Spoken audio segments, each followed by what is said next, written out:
Okay. Hi, everybody. Thank you for coming today.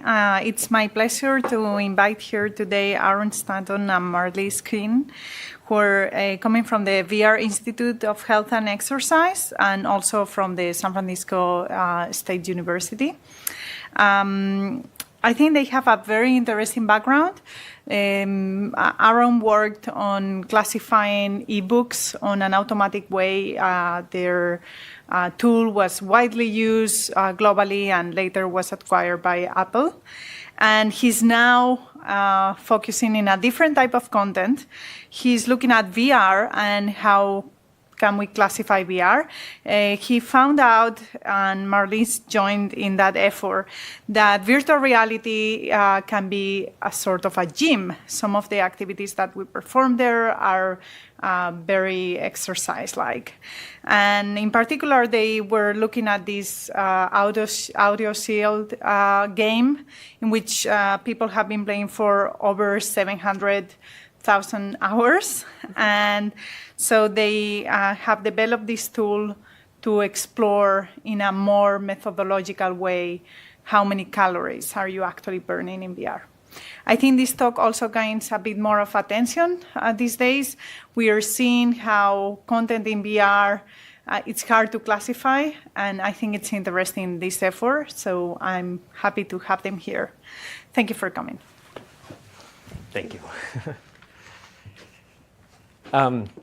Thank you very much. So I'm going to start in a second by introducing Dr. Curran as well, because we actually built into our presentation our own introductions, and so I'll go with that direction as well. But I'm going to start by saying I'm actually not a very good presenter, but I like to think I'm a relatively decent conversationalist. So I would appreciate it actually if you guys have questions, feel free to interject and ask. And if you guys don't mind, could I ask you to move forward so that we're all close enough that we can be more conversationalist-like? It will help my nerves.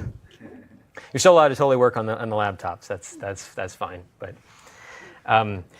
this is actually something that's a lot of what this conversation is going to be about is social norms and things like where you sit in the room and how that interacts how that affects social interactions is fascinating to me. So I think it's very fascinating that nobody is in the actual front row except for us. So my name is Aaron Stanton, and Dr. Curran, if you would like to talk about your background at all, or do you feel the introduction was? I'm fine with that. Okay. Yeah. Anybody wants to know specifics, I'm more than happy to tell you. I just, department chair of kinesiology at San Francisco State and professor in the area of exercise physiology. That's my specialization. And then my background, as already was covered really pretty well, is my career has been largely focused on the intersection between storytelling and technology. So I was a video game writer and editor at the New York Times Company for several years. And then with BookLamp, which was the company that was being talked about earlier, it was applying machine learning and big data to extraction of meta information from the full text of a book via computers. And then now VR is another form of intersection between storytelling and technology. So that's where I approach this from, but possibly my biggest qualification for the conversation today is that I do something that most people don't do right at the moment, but I think will change over time, which is I get up on a regular basis and I exercise in the morning in virtual reality. So that's part of what we're here to talk about. We both work with the Virtual Reality Institute of Health and Exercise, which exists to create rating systems for video games, VR games, based upon the amount of calorie or energy burn that you expect during typical play. But we're talking about it from two different angles. One is why this needs to exist, like why are we doing this? And another one then is kind of what we're doing and what are we finding in the data. So about a month ago, we launched this website, which is intended to publish these ratings.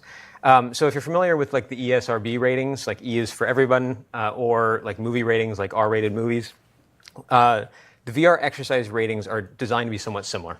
at least based on a similar concept, where except for looking at the content to figure out if it's appropriate by age, we're looking at it by saying in the average minute of typical play, how many calories can you expect to burn?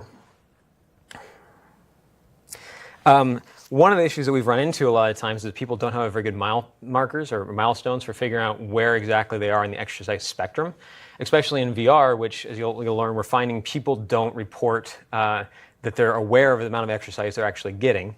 And so afterwards, when you ask them how much they think they did, they're not very accurate. And so what we were trying to do, and the whole purpose of the rating system, is to take virtual exercise and equate it to real-world known forms of exercise. So when Dr. Curran talks a little bit more about how we're actually going through and calculating the energy consumption of novel exercises, she'll talk more about that in detail. But in general, if in the lab we see somebody exerting effort that is equivalent of being on elliptical, then we rate that game as an elliptical equivalent. The majority of games, certainly the majority of traditional games and the majority of seated VR, still qualify in the resting category, right? Can be fun and it can be engaging, it can be social, but not a lot of movement. On the other end of the spectrum, especially for games that are designed for room scale VR, what we can find is that there's actually quite a bit of movement, or can be. Kind of unofficially, I estimate that roughly 30% of room scale games are an elliptical equivalent or better. I can't say that definitively because we haven't rated all of them yet, but just judging from the types of games that tend to score in that range and the kind of games that are coming out, that's in what we think.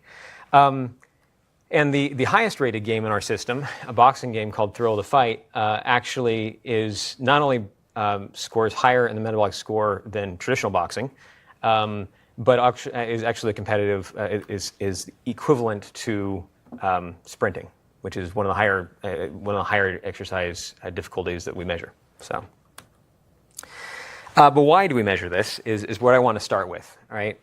Why does the VR Health Institute need to exist at all, and why is this relevant? Are you raising your hand, or oh, cool, sweet, go ahead. So if in a horror game your heart is racing, it's like a fight or flight response to stop burning calorie significantly. Dr. Curran, do you want to answer Could you that? repeat the question? Yeah, the question was, if you're playing a horror game and your heart rate is accelerated because you're scared, is that also burning calories? That's a good question, and that was one of the things that actually, I think, brought Aaron to the lab to try and get this. You can see, that's just an adrenaline kind of surge, your oxygen consumption is going to go up, but it's not the same as if you were out running around the track. So we actually are measuring how much oxygen you consume during that kind of an activity. So we could dissociate the heart rate from an adrenaline response from actual oxygen consumption associated with metabolic data. I see. Okay. So if it's a sitting game, but it's a horror game, your heart is racing, would you still rate that as a resting couch? No, it's still going to be a little more. You're still breathing heavy and doing things, but it's not going to be equated to probably what your heart rate is if you were out running and at that heart rate, because you have all the muscles moving. Yeah. So what we measure is actually the effect of that muscle contraction and consuming the oxygen associated with that. Are you also going to talk a little bit about how you're going to assess, how you quantified all that? We're going to do it. Okay, cool. Yes, we're doing both. Yes. And it makes me so happy that you asked about that, because it means we've planned the right thing. Yes. Yeah, to kind of reiterate that slightly. So the heart rate is a, and correct me if I'm getting some of this wrong. My background is in psychology, actually, in industrial organizational psychology. I'm not the expert in the physiology side of things, but heart rate is a fairly good indirect measure in the right circumstances. But the things that affect heart rate are not just calorie consumption or calorie burn. So we can say is when we have rated these games, if there's a game that's rated high as a high energy, a calorie burner or a high consumer of energy, then that is independent of the emotional state. That's purely driven off of what you're actually consuming. But it is possible to be playing a game that's very exciting and engaging and not be moving around much and have it kind of be a false predictor. So, before we get to that, which I'm excited to get to as well, but I want to talk a little bit about why we do this and why the considerations that we're trying to address with the VR Health Institute are things that make technology adoption successful or not successful sometimes, and for when companies like Microsoft have a mission. So my background, like I said, is in industrial organizational psychology. It's what I studied in university, and I've always, for a long time, I've been very fascinated with how social norms impact the adoption curve of technology. And so one of the very first, one of my favorite examples of this is very small, but it's very directly observed, so I like it, which is, so I was working at Apple when the Apple Watch was introduced, and Apple is very much a company that eats its own dog food, and so the people I worked with, we all tend to have Apple Watches. And if you think about what one of the roles of the Apple Watch is for, is it helps you have a kind of a discrete way of receiving messages and kind of being aware of what's going on around you without actually getting your phone out and disrupting the person you're talking to. The problem with this is that we already have social cues in our society for this, right? If you do a search for impatient on image search, you very quickly figure out what that cue is. If you take 10 people in a room, give them watches when they haven't had watches, and attach a device to it that pings them as a message device every 5 times an hour, what you have is an entire room that feels very impatient, very rushed. And so in some respects, I actually honestly believe that for the first month after the Apple Watch came out, our meetings got shorter because everybody was doing this all the time. And it's a signal that we do for impatience, right? VR has a sort of kind of impact as well. This is another one that I thought was interesting. So a few months ago, I was flying out here, and historically my background is in more the higher-end VR units, like the Oculus Rift or the HTC Vive. And I was not very experienced with the mobile component of things. And so I wanted to change this, and so I went down to the store and I bought a Galaxy 8 and I bought a Daydream. And I decided that I was going to watch a movie in a virtual movie theater on the next flight I had, which happened to be coming out here to Seattle. And so I did this, and 2 things happened that I thought were very amusing. One was that when I actually got to the point, sitting in the seat at the window and 2 people sitting next to me, when I actually got to the point where I had to get this thing out and put it on my face, I felt so uncomfortable. And I remember turning to the person and saying something like, I want to apologize. I've got this new cool thing. I'm going to try it out here, but it's going to be a little weird. I'm not trying to be antisocial, but... And the amount of pressure I felt socially to not do that was very interesting. The second thing is I was curious to see how the flight attendants treated me, right? So flight attendants are trained to when a passenger is distracted with different levels of interaction. So if I'm watching a movie with headsets on and they come by with the food service, they'll get your attention. But if you're asleep, they let you sleep, right? And I was curious which social norm would kind of be triggered with somebody with a thing strapped on their face, totally disconnected, clearly awake, but totally disconnected from the surrounding environment. And turns out, if you're using VR on the plane, you do not get food, and you do not get drink. So just so you know. If you're curious about, and then play this video here in a second, probably because it's interesting, but it also illustrates a point. If you want to experience the level of discomfort that I was experiencing on the plane, good news is you don't have to do it yourself. I have actually experienced this exact feeling before, and it was back in college after learning about the elevator studies where and I went and tried it. And the elevator studies back in the 60s were about group conformity. And the way you do it, if you want to feel this, is you go to an elevator, you go in, and you face backwards. So face the back wall, and then don't move no matter who gets on, right? And after about 30 seconds, by the time the second person gets on, you will feel really, really weird. So let me show you a video they did of this back in the day, which I thought was...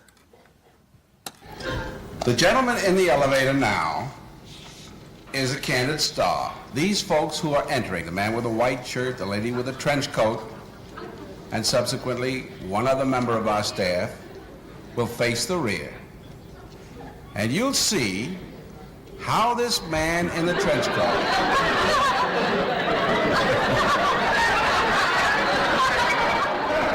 tries to maintain his individuality, but little by little,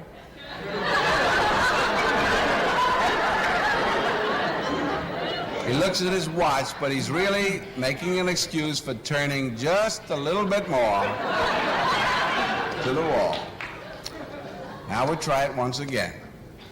Here's the candid subject. Here comes the candid camera staff, 3 of them at least.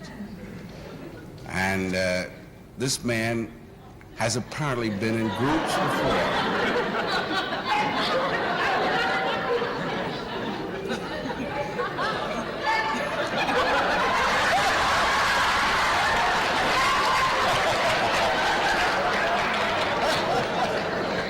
Now, here's a fella with his hat on in the elevator. First he makes a full turn to the rear and Charlie closes the door. A moment later, we'll open the door, everybody's changed positions.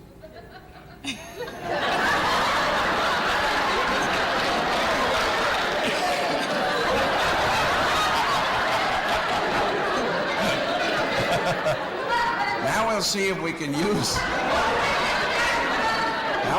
can use group pressure for some good. Now, in a moment, on Charlie's signal, everybody turns forward. Notice they take off their hats. And now, do you think we could reverse the procedure? Watch.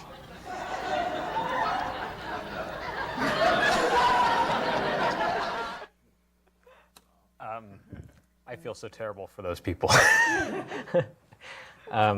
because I would feel really uncomfortable in that environment. I think that this kind of thing is really an interesting example because it shows you how powerful our group expectations are. And I think that one of the reasons that when you ask developers in VR and AR which are the ones they can, which we cumulatively talk about as mixed reality here, right? That if you ask them which one they think is going to be the most likely massive mainstream adoption, AR regularly hits the top of the list. They say, well, when there's certain hurdles that are overcome, AR is going to be everywhere.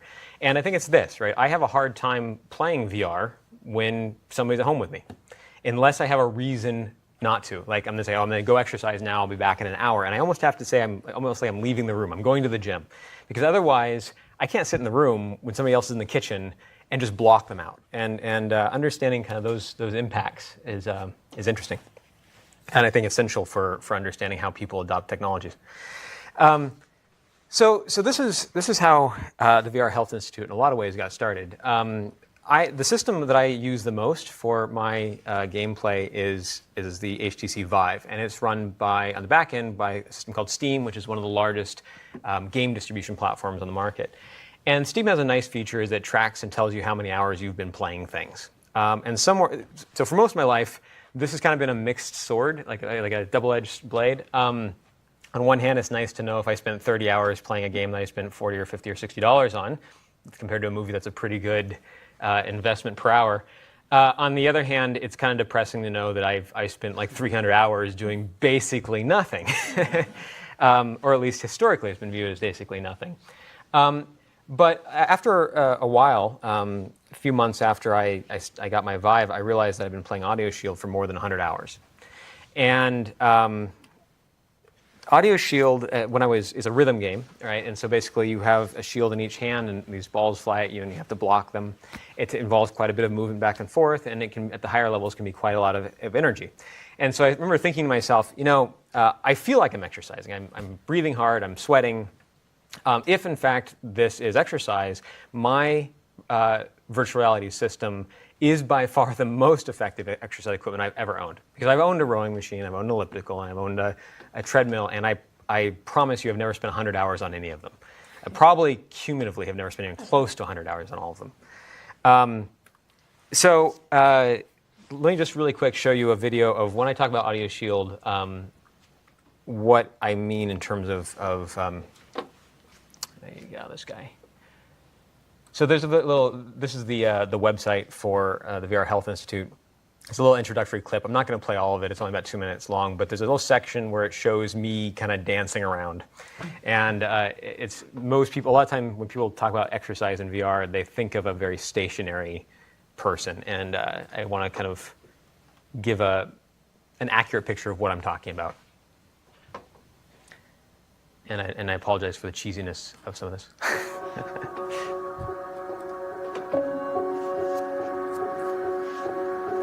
After I got my first first virtual reality system, I noticed there was one game that I played for more than 150 hours. And I was sweating during this. I was feeling like I was getting exercise. And 150 hours. This is Audioshield. Ever used any piece of exercise? I don't know if there's any actually more than that, but from all the data that we've collected here in the lab, I can certainly say without a doubt that virtual reality is a form of exercise. We have some games that folks are tapping out close to their maximal capacity and enjoying it and having fun. What we used was metabolic equivalent, trying to figure out what this person's above resting multiple of oxygen consumption is. So what you can compare this to is running outside. How much is this gaming session equivalent to that sort of thing? When I think of video games, I've always thought of this sedentary thing. You're at home in a couch and you're playing this game. That is the vision that I had throughout all these years of video games and kind of being proven wrong. I mean, I've looked at physiology and all these other things, and of course running, you'll get exercise. Of course rowing and all these other activities will give you exercise, but now with the research we've shown, virtual reality games can do just as good. The Virtual Reality Health Institute exists to create games based upon how much exercise they can be, because one of the problems is if you really do have a system that helps you burn calories at a rate that you don't perceive as being a lot, when even though it really is, the tendency is to get done with it and be like, well, I didn't really even exercise. And so you kind of need an authoritative source to be able to say, yes, in fact, you did just exercise. That was a healthy thing for you to do. And you can do it again tomorrow and feel good about it.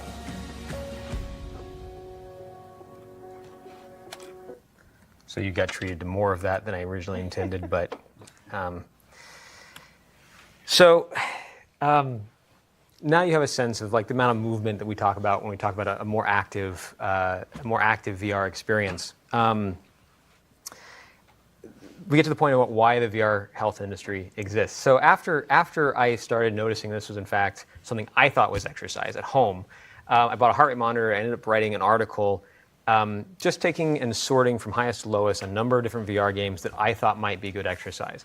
And we published it. I published it, and about 70% of the responses were very positive, and about 30% of the responses I would say were almost hostile. Right? I mean, almost angry. So these are a few examples of the types of responses people get. Now, there's a lot of times these are paragraphs long, and this is a snippet out of the middle, but the sentiment is the same, right? So, dude, just go to a gym, get some air, meet some girls, feel good about yourself for a change, right? And then another example, this poster is looking for permission to avoid exercise. Those here supporting his delusion are harming him, not helping him. I know that it's like what it's like to get sweaty waving your arms around while using VR, and I know what it's like to exercise properly. Trust me, VR is not a suitable substitute for exercise. Right? These are deeply ingrained perspectives that people have. And then there's ones that actually, I think, are almost a little worse, and in some respects, which are what I refer to as like, they're the yes, but, or calm down, nobody's saying that. And these are comments that tend to be left in response to somebody else's comment about how VR is not exercise. And it tends to be along the lines of, it's better than nothing. Like, they're going to be lazy gamers anyways, might as well do a little bit of activity, right? So the difference is going from a sedentary life to being semi-active. No healthy person is going to lose 20 pounds playing Echo Arena, which is a mid-range motion game. Good for him, though. The key, the reason I include this, and I was tempted, but I couldn't do it because it would be wrong, replacing the Echo Arena with VR, because the rest of the comment before and after was certainly about VR as a whole. And this idea that at best, VR is going to be like a light walk. It's better. It's standing up. It's moving around. It's better than sitting down, but still not very helpful. And this kind of mentality is actually really pervasive and is very difficult to get out of, right? So about 2 weeks ago, the Wall Street Journal wrote an article about a series of gyms that are opening up, one in Columbus called VR Fit, and a number of others that are kind of exploring the space of having VR equipment in regular gyms. And the original article headline was, "Working Up a Real Sweat with VR." There was a video that was attached to it with a headline, "Can VR tennis get you fit?" And then how that ended up getting reported on Reddit, which is a lot of times what I use as the proxy for what the community thinks, is your VR workout won't get you as fit as you think, right? So it started off as an article about how VR might be a tool that can help people promote exercise, and it gets translated down to a almost hostile and challenging statement about how you are delusional almost to be thinking that you are gaining energy. And so why this happens is that we have spent years and years telling people that this is the relationship between video games and health, right? I love this poster. I dislike this poster and love this poster at the same time. I think it summarizes a lot of the things that we've been telling gamers and the health community in general about video games, which is it's nothing, right? Do nothing, risk an early death. Games are bad. Games will kill you, right? And so this is a problem nowadays because for the first time with the development of mixed reality, both the VR stuff now and what AR will become in the future, this thing that is incredibly powerful that we engage in on a regular basis can suddenly become something that's going to benefit us. And yet we have all this kind of social construct about how to keep that thing which beforehand was perceived as a negative from doing more harm. And we now need to get people to rethink that a little bit. I've found surveys that have reported that on average, the average American spends 6 hours a week playing video games, which is substantially more than the minimum recommended exercise requirements for Americans by the US government. One of my favorite stats is that more than 35% of high school students play 3 hours a day after school. So they get off of school, they come home and play 3 hours a day. The reason I think that's a really interesting stat is the reason I know that stat is because it was collected by the Center for Disease Control when they were doing a study on the things that cause you to be at risk for early preventable death. And they identified video game playing as one of the predictive characteristics, and so they asked that question. So we are deeply, deeply entrenched on one side of things, and now we have this cool and interesting technology that's coming along that can change that, and we need to figure out how to combine them. Yeah, go ahead. Do those numbers, I presume that those numbers include mobile phone games, like the games on your phone? I would actually have to check. And I'm curious to see, was there an increase in that number, if you know, over time? Because it seems like the availability of video games right now is also, people use games as a time waster between tasks or whatever. And so I'm curious whether that's reflected in that number, or is it really sedentary, sitting down, I'm playing a game for an hour? It might have an impact, actually. I don't know. I know the study was done around 2013, 2014. Definitely in this smartphone. So there is definitely, it's very possible. Another kind of component of that, which I think is really interesting, is if there's been some studies done on how like Pokemon Go has impacted how much people walk, and I don't have referenceable numbers off the top of my head, but it was a substantial increase. That you had looked at somebody's walking distance before installing Pokemon Go versus after, and you clearly saw an increase in the amount of physical activity was going on. So I don't know about the mobile component of it, though. Yeah. Moving along, so talking about in a second, like turning this over to Dr. Curran. So just out of curiosity, going back to like my 100 hours of Audioshield and whether or not it was actually exercise. I mean, this isn't going to be a surprise considering the fact that the title of this talk was talking about the 150 million calories that have been burned in Audioshield. But yeah, Steam Spy reports that roughly 693,000 hours, as of like 2 months ago when I collected the data, have been played by the Steam community in Audioshield. And even if you take it from a very conservative standpoint, if you say things like, well, I think 25% of those total hours is somebody just leaving it on the floor and going and getting lunch, and an additional 25% of those hours is somebody browsing the menu, which is a lot more than people actually browse the menu when you watch them play. You still end up looking at the average burn in our studies for Audioshield at the moderate intensity levels and multiplying that out to equals more than 152 million calories. The upper end, if you're a little less conservative, is a range of 250 million calories. For comparison, the 150 is the equivalent of running to and from the moon 4.8 times. Also, several 100,000 hamburgers avoided eating. And so what I think is fascinating about this is that we might be inadvertently building one of the largest tracked exercise communities in the world. This is one game out of an ecosystem, and I think it's totally possible that in 5 years, this could be so much larger than it is in terms of calories burned, without the community ever really even thinking of itself as a community of exercisers. Yeah. But based on those previous stats, I think that averages out to about 200 calories per hour. Is that right?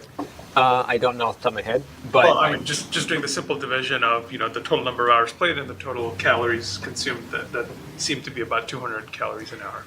So a little less than that for Audioshield. Okay. That's a little high. Okay. Yeah. So there's also two components there. So you're right. That's on the lowest intensity. So a lot of times when the subjects came in, they were not familiar with Audioshield. And it's a skill-based game. This is actually something that I expect to come up in the Q&A afterwards, which is how do you actually go out and figure out how to rate a game? When do you rate a game that changes experiences? How much experience do you let the players have before you rate them? So that was the average of inexperienced players in the study. I can tell you that my own personal, like when I play, when I hook myself up to the metabolic cart, or when I am hooked up to the metabolic cart, it is... it actually produces the highest calorie burn per hour of any of the systems we've tested, including being competitive with uphill competitive mountain biking, or like the Tour de France. So roughly how many calories per hour would that be? I don't want to say. I mean, we can go and I can look it up and get back to you, and I just don't have it off the top of my head. I don't want to say the wrong thing. No, for what that was it would average about 150. Okay. Yeah. All right, so this is where I then turn it over, because I'm not the one best qualified to talk about how to do this. So, Dr. Curran? Thanks, Aaron. Okay, so the question was asked a little bit earlier, how do we assess this? So this is how we do it.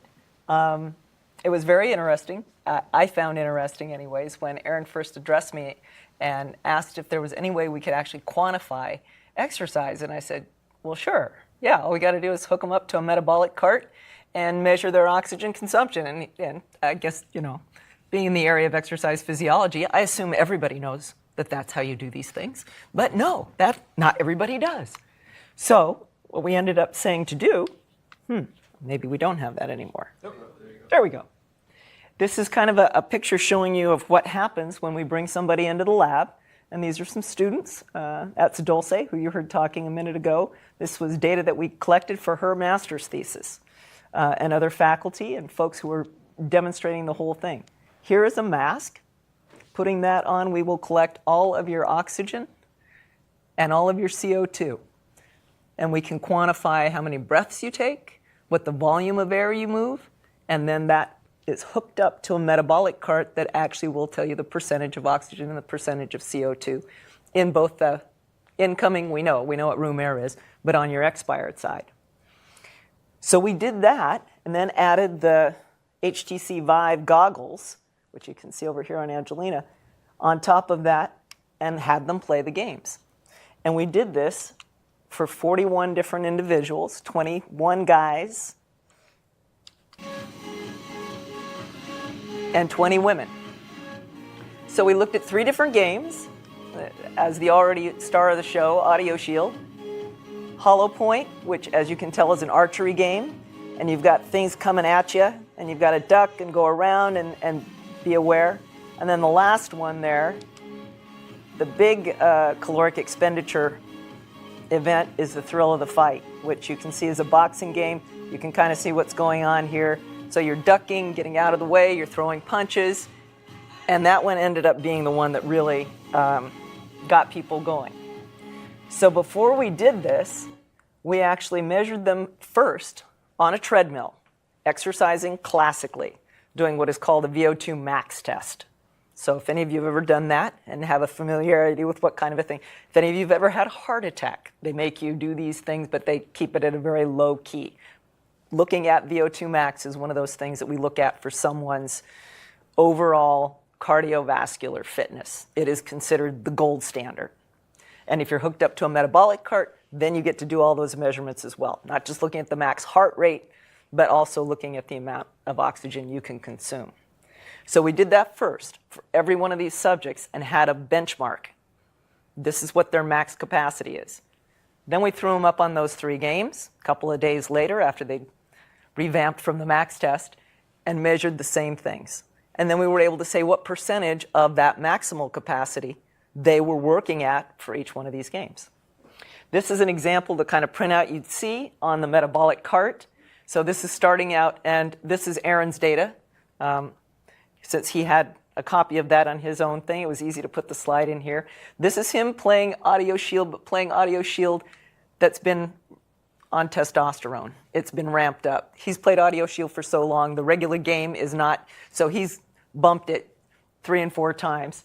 So he is way up here on Audioshield, which you'll find on the next couple of slides is one of our lower rated games. And then the other 2, we didn't actually quantify in the study, but it is Knockout League, which is a very popular game.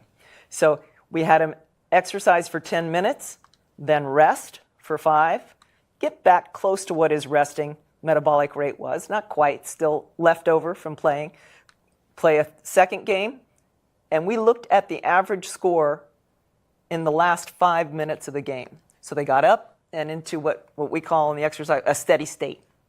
So you don't want to do things when things are all in transition. You want them to be at a nice constant. Even though this game you're moving around and doing stuff, if you were able to maintain that, then we'd say that's the metabolic cost for that period.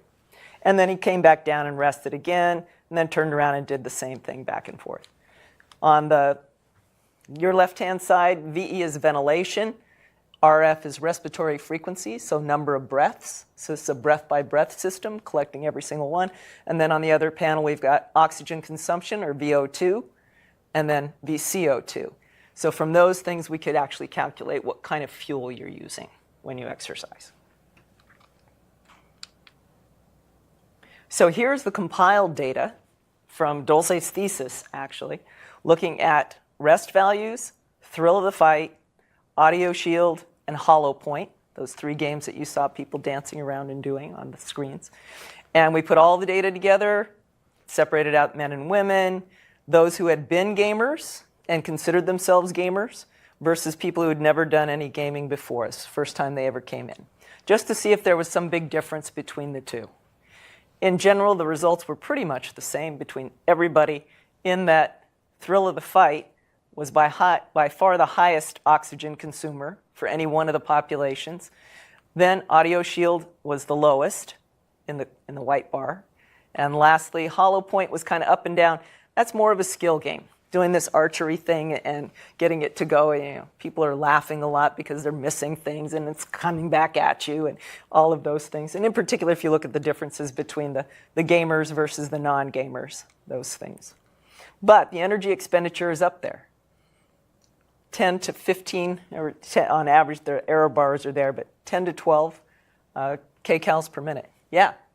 Is the fact that the female consumptions are lower than males a natural expected thing? Mm-hmm. Okay, so it's just physiological factor? Yeah.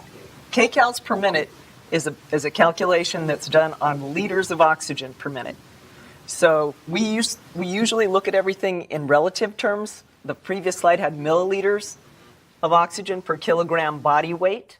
So it's a relative term. But to get the calculation into kcals, you have to go back to just absolute liters to then multiply it out.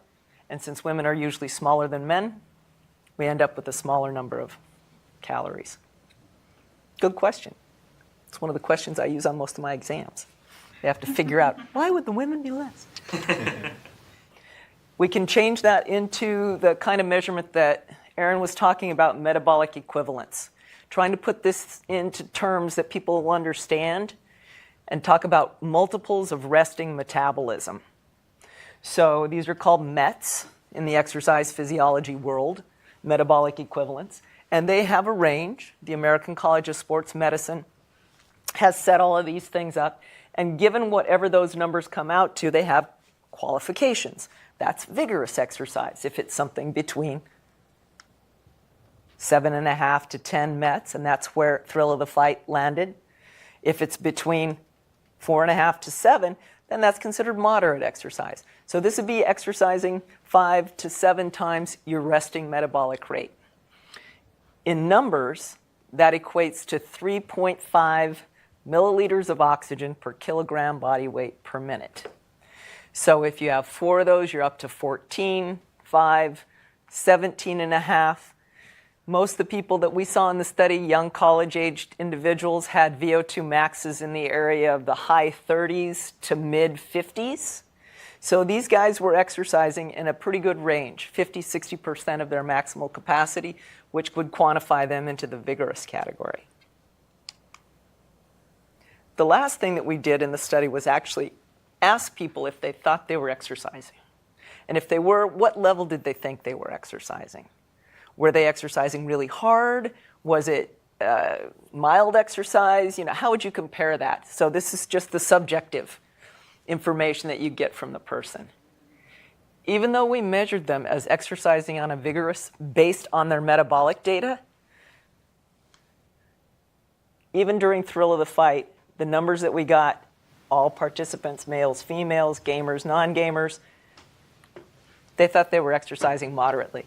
They were sweating like pigs out there. And they were, the whole thing's, it's like getting very nasty. But no, as far as they were concerned, they were having fun. They were having a good time. And even though they were doing this, the best thing, they say, oh no, that was light. That wasn't really like I was out running in the hills. Yeah. Oh, do you have data for, in comparison, what the rating of like running, sprinting, swimming are? Sure. Yeah, most of that data is very old and all published stuff. As far as are you talking about the metabolic cost data, VO2? Just the ratings of perceived oh yeah. in their own ratings. In their own ratings, when they do the max test, thing I was talking about on the treadmill where they're going to their maximal capacity, you ask them at every stage before you go up, where are you? And it's a scale, it's called the Borg scale, named after Dr. Borg, who created it in the 60s, that goes from 6 to 20. And it actually correlates very highly to what your heart rate is. People never knew that, but that's how he made the scale. And so you start off, you're walking and so forth. Well, how do you feel? On a scale of nothing to I'm going to die. And they're pointing, 7 at the beginning, and the next stage they go, that's a light workout, 9. Then you get to the moderate where there's now jogging at a fairly good pace, and they'll say, that's hard exercise. And then you get up another couple of stages, and all of a sudden they're down here at 18, 19. And when they get close to the 19 and 20, we're looking at all the metabolic markers, and we know. So we have their own perceived exertion for that activity. But for this activity, when they're doing it, based on that familiarity with the Borg scale, those were the numbers they gave us. So nobody gave us any numbers higher than 14 for how hard they were working, even though their oxygen consumption was very close to what their maximal capacity was. So their bodies are experiencing the same thing, but their minds are experiencing completely different things. That would kind of be our premise. At least it looks that way. Something like distraction or... Yeah, exactly. Sure. You've got your mind doing something else and you don't even realize that you're really exercising. I think there's also another field of health research in VR that's going on about like pain management. Yeah. So what they've found is that like burn victims who have to have dressings changed 3 times a day, it's a very difficult form of pain to manage because you can't just generally drug yourself up the entire time, and local anesthetic can be too powerful. And so it's historically been a difficult one, and so they've found that there's a reduction in perceived pain if somebody's in VR when that bandage is being changed. And I think it's probably, whatever the mechanism is, I think it's probably a similar mechanism. It's a level of perception of level of discomfort. Mm-hmm. And if your brain is engaged in something else, or again, I don't know the mechanism, but if you are not paying attention to it somehow, it seems to translate. And I'm hesitant to name numbers off it, but I was actually just reading an article the other day that found that the pain reduction has been self-reported by the patients as being stronger than that of morphine for VR treatments. So. Yeah, there's a gentleman who's actually doing that up at UCSF, and he contacted me when he saw some of the articles that have come out in the newspaper and everything else, and said, "Oh, can we work together on these things?" But we're looking at the exercise component, but I understand exactly where the idea is coming from. So those were really interesting findings. As far as the first time we'd actually quantified or tried to quantify the results of 3 hours using some virtual reality for exercise. So here is using, again, that metabolic equivalent score for different activities. And these are things, again, that are published data. People have quantified the cost of vacuuming the floor, quantified the cost of washing your car. There's tables of data for activity. People wear activity trackers and then collect oxygen consumption. And so what we have kind of highlighted there on the red bars, the games that we've looked at so far, we've looked at a number of other ones, and here was where Wii Fit came into play. So these guys are already miles above where Wii Fit had gotten. And I think, as Aaron would probably say, one of the nice things is most of these games you can change as your skill level changes. You don't have to go out and buy a new thing. It's kind of an added bonus to the whole prospect. Yeah. Yeah, just because the question came up earlier, this particular number was from the higher intensity levels of Audioshield. So that were, yeah, his own data. Ninja is the the VR version, not the phone version? Correct. Okay. Which is exactly like the phone version, except for you have swords in your hand. Okay. So that, again, that's our contention, is that maybe this is not really they're perceiving that they're exercising as much, and also maybe they're having fun, and maybe they'll come back and do it again, whereas a lot of times that's not the case. So one of the things we have tried to do, and we've only done it once, but we're going to do it again this Friday, on the San Francisco State campus, just recently, a new facility, the Mashouf Wellness Center, was built. Yeah. Have you accounted for the novelty effect? In other words, how familiar people are with these things, and does it wear off? Does it wear off, right?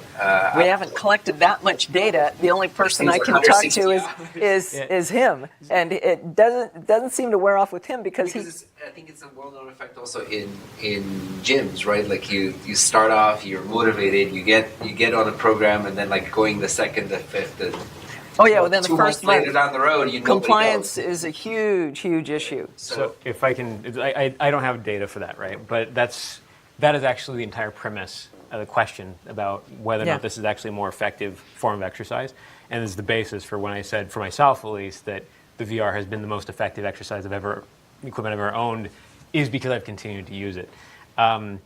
I think everything has that fall off, right? I actually compare that same curve to my Xbox and my PS4, which is when I buy a new game, I will play that game a lot in the first few weeks, and then over time I'll play it less, and eventually it's decreased to zero. The difference is between that and my exercise equipment is that it resets every time I buy a new experience.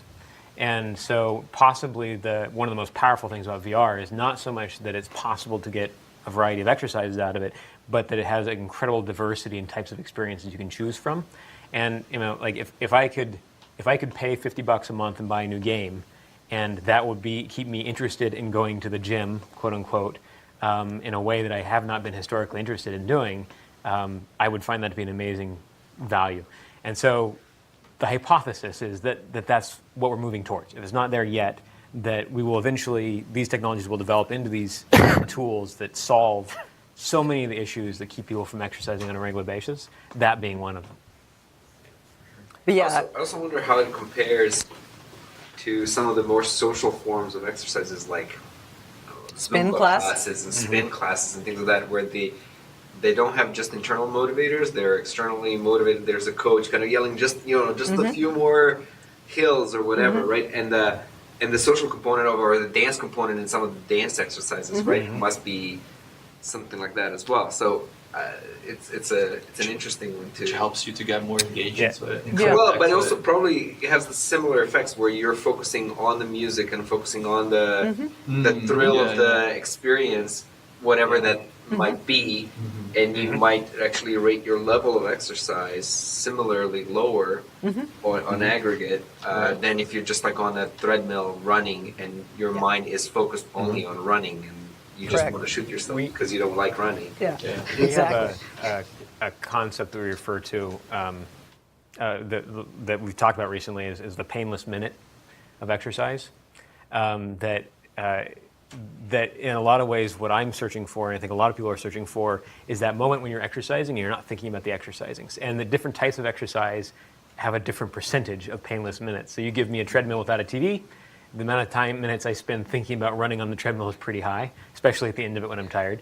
You give me with a TV and a highly interesting Netflix show, it's a higher percentage of the minutes are painless because I'm engaged in that. But I think in a way, what the potential of the VR stuff is, it has the potential to be the highest number of painless minutes possible in an experience. If you find something you're engaged in that also makes you perceive as less exercised, you play longer. I think it would probably compare well to group sports. If you end up playing soccer, you're pretty much continuously sprinting and running, but your focus is definitely not on sprinting and running, and you're not thinking about this is. I mean, yes, in retrospect, you're thinking about it as exercise, but it's about let's win, let's score, let's blah blah. You're distracted. Yeah. In some way. Well, it's a game, right? It's a. You're there with your teammate. I don't know. There's other components to it. You're not there to run. You're there to get the ball and score a goal, right? Sure. Yeah. Running is a consequence of it. Well, explain to me why people don't come back and defend in soccer. I'm sorry, what was that? Okay, explain why people don't come back and defend in soccer. Because they like to score goals. Just stand there. You don't sprint back. It's sprint forward. You stay there. Exactly. Yeah. We digress. But no, the novelty aspect is definitely a good one, and that we did ask some folks when we went to this. This is kind of the next phase of what we're going to. Beside continuing to rank other games and give them ratings, so that way folks can. And on the VR Institute website, if you created a game, you can give us that game, and we'll rate it if we see it's going to be a valuable fitness kind of a game, and give it a ranking, give it a badge with a number on it. But we also wanted to find out if we could do some fitness classes with this. And would that be something that people would be interested in doing? And so last Wednesday evening, we took the unit down to this brand new health center that we've got on the state campus. It was just opened a month and a half ago. So unfortunately, they don't even have any great pictures up at their website, but the architectural drawing of the thing. But this is right inside the foyer, and we set up the whole VR headset and just asked students as they walk by, hey, have you ever tried VR? Would you like to see if this is any exercise? Just do it for 5 minutes or something. And nobody was doing it at first, and then the next thing you know, everybody was in line, and they all wanted to see what was going on. And so as a result, they did. And the kind of cool thing was there's a circular staircase that goes up to the second floor. People just started standing around here and watching and seeing what was going on, and next thing you know, here's the line forming out, and they all wanted to see what it was like. Very exciting. The folks there, we had to convince them a little bit in the gym. If we were able to get this equipment here, would you guys be interested in having these classes? Do you think the student body would be interested? And sure enough, they pretty much said they were. We asked them some questions, just kind of really brief questionnaire. Obviously, if it was available at your gym, how likely would it be that you would come to a VR class? If you look at the numbers here, there are 29 out of the 37 that actually had answered. And this is a combination of data from a place that actually is a VR gym, VR Fit, and what we collected there at the Mashouf Center. And so it's promising to see that they would do that. Other questions that, of course, people like 24-Hour Nautilus or 24 Fitness would want to know, how much would you be willing to pay to come to a VR fitness class? And get that kind of data for them, then they may actually help support doing this kind of research. But that's kind of where we are at this point in time. And I'm glad you guys have asked questions throughout the whole process. But if you have any more, please, we'd be more than happy to answer. I'm going to stand back up again. Yes, stand on back up. Any ideas? Where would you see this kind of stuff going? Or do you think, trying to address the novelty aspect? I mean, if we do this as a fitness class, then obviously we'll be able to see how many people come back and come back again. And do you find this more intriguing form of exercise than the classic forms of exercise? Yeah, Mark. Yeah, I wonder how would you scale this? So at the moment you're kind of running a study per game, but there are potentially millions of games out there. You cannot rank all of them. Can you scale this? We've already started, but go ahead. So the most one of the things that works in our favor in that case is that most VR games are probably not really great candidates for exercise. So we've had to make a number of assumptions in the ratings, and this is actually another interesting thing. When I mentioned earlier, how do you go about rating games that might not be the same in the first 15 minutes versus the last 15 minutes?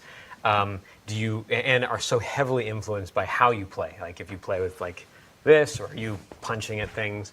So one of the assumptions we made is that the people who are interested in the exercise ratings are people who are proactively looking for experiences that are beneficial to them. So if a game is going to be clearly rated as resting, it's probably requires less attention from us than if the game could be somewhere between say the walking or elliptical range and the peak. So right there, you get to narrow your focus a lot. And then the second thing is that we get to then take advantage of the fact that we happen to be near a student body that's engaged and interested in this sort of stuff. And so we're putting together processes now where we have students come in, we get their baseline data, we benchmark that against heart rate data from a trusted meter, monitoring device, which then can send home with them. And that way, if you have a first-generation game, somebody submits it, and you think it's likely to be high-quality exercise, but not sure, then we can have them do a preliminary test at home, and if it qualifies, we can have them come in and do a full metabolic test. And so we can outsource a lot of it, and then really just focus in detail on the. Yeah, we actually had really hoped that there were going to be. Again, last week we had a meeting for students who were interested. And all the students who came and thought this would be really cool because they did read on the little caption that they would get these games to test at home free of charge. So that sells a lot of games right there, a lot of interest right there. And there was pizza.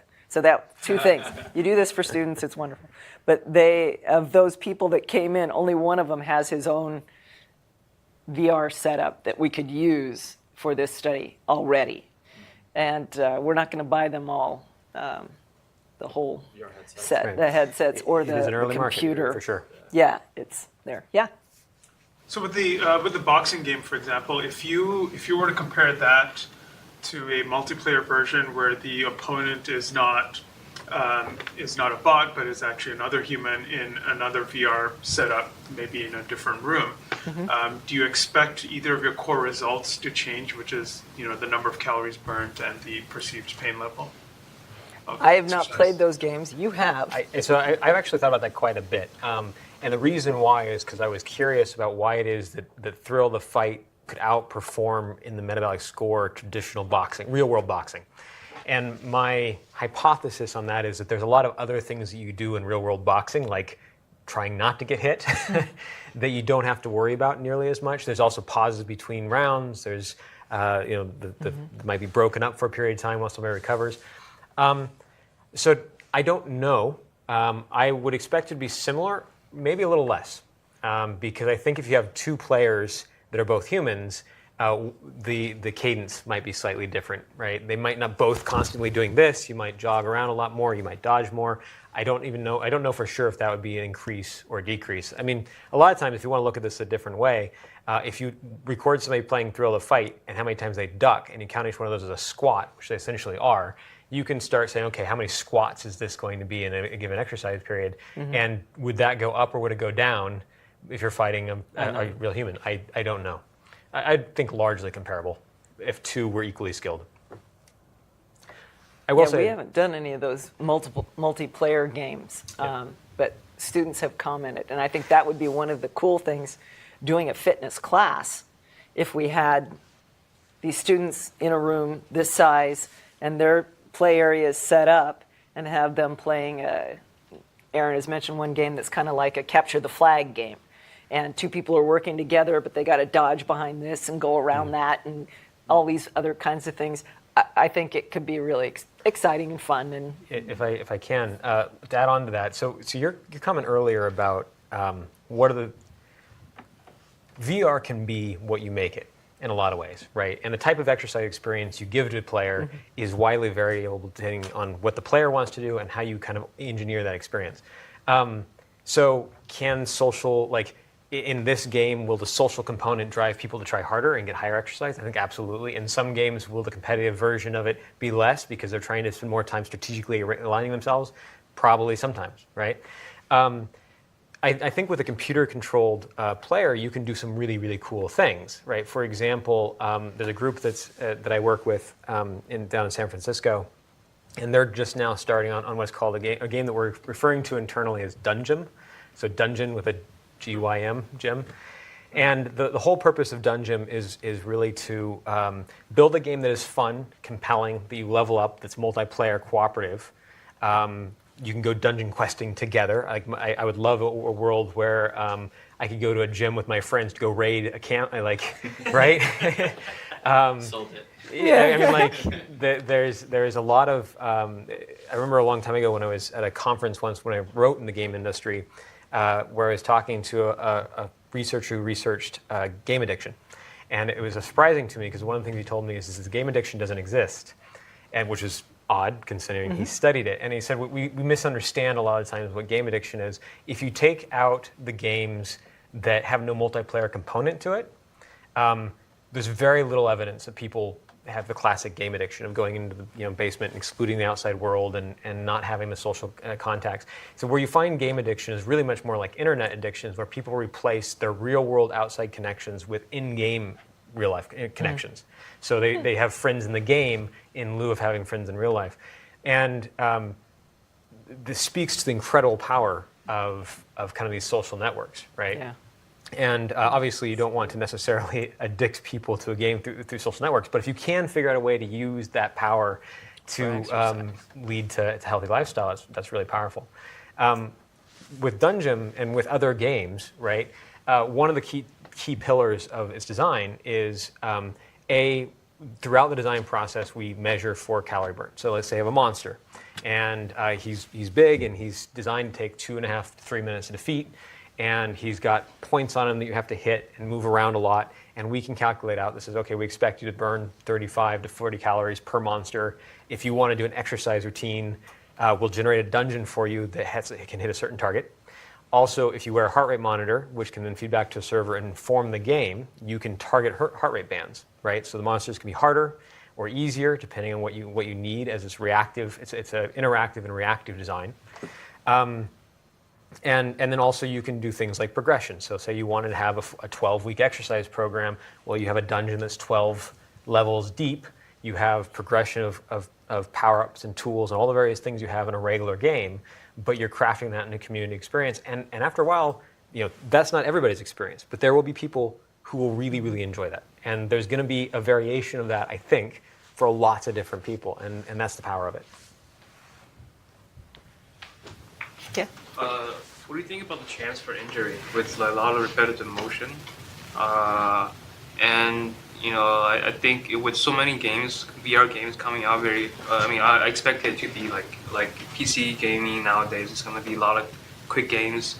The developers won't have time to study the physiology or the ergonomics of the movement, and perhaps you have like really good chances for injury if you just no guidance on movements. And or people just like, it's like they had like wrist injuries with like a lot of flicking. So how do you, what do you think about that, and how do you? No, it's a great question. Thank you. I don't think that anybody has studied any physiology associated with the games. From what little review of literature, there are a couple people that have looked at heart rate during the different games. And you're right about the Wii Fit getting injuries because they were doing repetitive motion kind of activities. I haven't, in the games that we've looked at in the lab anyway, there hasn't been any real repetitive motion kind of things that people would go through, even if they were playing it for several hours. Aaron did mention when we were driving over here about a friend who actually had a mild heart attack because he played for 4 hours straight, and he really shouldn't have done that. And nobody told him not to. But it's kind of like you got to say, okay, maybe we have to put a disclaimer on some game that you could really get yourself going. if you're at risk for disease and you have this, maybe you need to get your physician to clear you before you actually start using this as a mode of exercise, just like any other kind of exercise. This is not related to the actual physiology, but it's more about the psychology of labeling games with marking them as strenuous versus not. Do you actually feel like that you might inadvertently cause some games not to be popular if you label them super strenuous, right? Like, because most people, look at most people are not exercise nuts, right? And look at for the game, they might not want to have a game that's super strenuous in there. And like you said, most of these games actually have ranges, right? They have a beginner level to the ultimate level. So in some sense, labeling something as strenuous might be a negative signal rather than a positive signal. And I'm wondering if you considered ranges rather than a label. Like this game varies from whatever, easy to moderate, or whatever, rowing to swimming, or I don't know. Well, the badges have a small range. It's just 1 to 2, 3 to 4, because that's kind of what we saw in the games that we've got. So there's a small range in there. I don't know if we have a little disclaimer down at the bottom saying it could. Yeah. Yeah. So I'd forgotten. I will say, so this is again one of those kind of philosophical, and I see you trying to move us along. Time to go. Sorry, Mark. But again, it goes back to some of the assumptions. I actually think there's a bit of a selection bias or self-selection process will happen. Is the people who are interested in the ratings at all will be people who are looking for games that are higher intensity. And if you're not interested in it, then that's probably not the characteristic you're keying off of. I don't think that there's much downside to a game kind of publicizing to the people who are interested in it that it can be good exercise, and the people I think who it's kind of like the ASRB ratings now, right? If I care about content, those ratings could theoretically guide me towards or away from getting content, but I haven't looked at one of those ratings in a long time because I'm not the demographic anymore that cues off. I'll flip that around. I think that actually ratings matter a lot. Like, movie industry goes through hoops to get a particular, not get an R rating, right? Yes. And they'll modify the movie and the storyline to not get an R rating. Yeah. And that might actually, down the road, you might actually have games or game designers that are designing games specifically not to be super strenuous to get it not as. I mean, I think it's a great problem to have. Yeah, I was going to say, if it ever gets to the point that enough people point. care about exercise in VR that's a problem, then that's a huge step forward. Yeah.